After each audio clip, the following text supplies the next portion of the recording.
All right. We have another message from Ryan asking for advice. Dude. I know. Is this the first? I think it's the first dude. Yeah. Yeah. Okay. I'm assuming it's a dude. I'm so sorry. Go ahead. I think so. James and Kaylani, this question is for both of you because you both show so much confidence. I want to be more confident and to feel more self-worth, but I find every time I try to conjure up confidence, I end up overtaken by self-doubt. What can I do to be more confident and feel more a sense of worth in my own thoughts? I have one word answer. Alcohol. I'm just kidding. My goodness. Disregard that, dear listeners. You guys have no idea. I've been drunk this whole time. Oh my gosh. No. That's We gave him a breathalyzer. Oh man, to cultivate confidence. I think I have some thoughts. Do you have anything that comes up for you when you think about that? Answers? Do you have serious? Well, here's the thing that's different about us too, I think. You have to tell me. I feel as though you have a natural confidence that is different. Like I've had to work to find a place of confidence maybe. And I feel like if I took a snapshot of us in high school, I think we'd be seeing different visions of, there'd be like a confident James. Oh yeah, I was very confident in high school, yeah. Where do you think that came from? Okay, well, this ties into my answer to this question.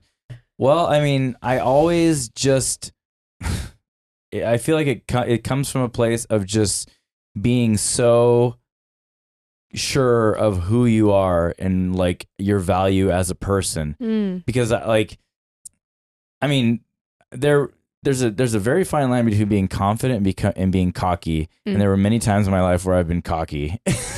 And so like, because in high school, yeah, I would say I was cocky because I would think like I am freaking awesome. I am funny. I'm good looking. Oh, look at these things are going for me, folks. And so that's what I mean. But unfortunately, that all came crashing down later in life. But to restore that confidence, when humility came crashing into my life, and now I have like a much more leveled confidence.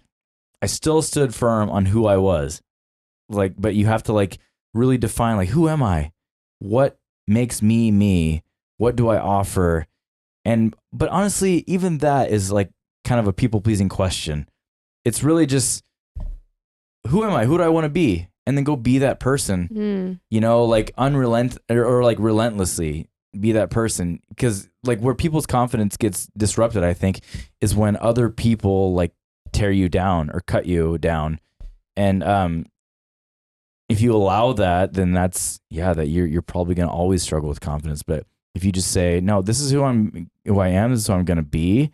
I don't care. And if somebody is not in line with that, then they can't be in my life. Then like you're going to have this unshakable confidence, in my opinion. So anyway.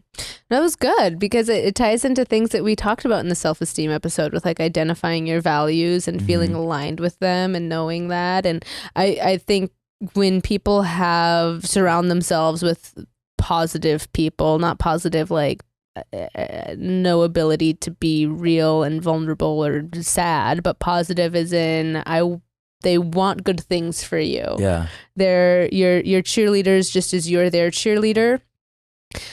That is going to make your ability to see yourself in a positive light much easier. So if someone doesn't grow up in a home where that's cultivated, where like in the video clip we saw earlier today, where someone's mother, acknowledged and like praised them for showing kindness or showing a positive thing. If a parent isn't attuned to their child like that, to give them any validation that whatever they're doing is special or worthwhile or valuable, someone's hardwiring of their self-worth mentally can be really skewed.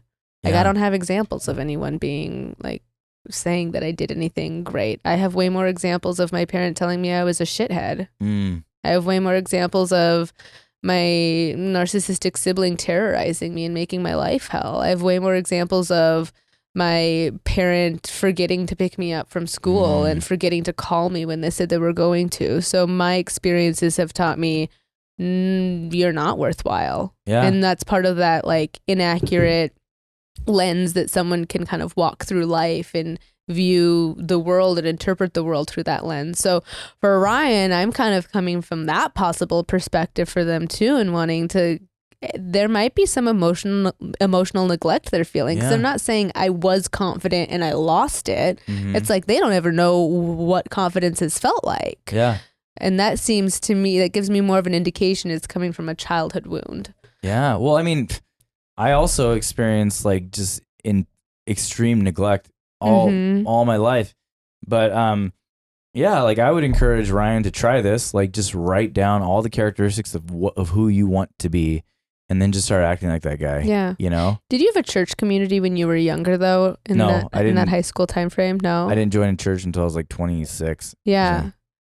I do think that there is a type of positive personality, and I can remember doing this. It was maybe my lifeline in some ways to be like, I did it in I have some kind of a gift. I feel it, and I'm just going to keep being curious about what that is. It has to do with understanding people. I know that much. So there was an identifying that, and that was a form of self-worth. Yeah. But that kind of comes from a place of like, I don't know, sitting there and being like, well, shit, I guess I have to figure that out because my parental figures are busy.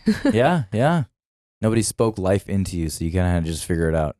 And I think that then for either your experience or mine, that's probably good feedback for Ryan. And like, identify your positive qualities, the values you have. How can you lean into those things and keep trusting and educate yourself on family history stuff, family of origin, what a healthy relationship looks like, because you will have to retrain yourself. You will have to teach yourself to do something different than what you've been trained to see and what you've observed. Yeah. So thank you so much, Ryan. We love when our delightful humans write in and make sure to give us all the details so that we can give them the best advice or insight that we have. Again, this is not a replacement for mental health therapy, but we love the opportunity to get to know you more and hear your story. We're honored. Yes. Thank you.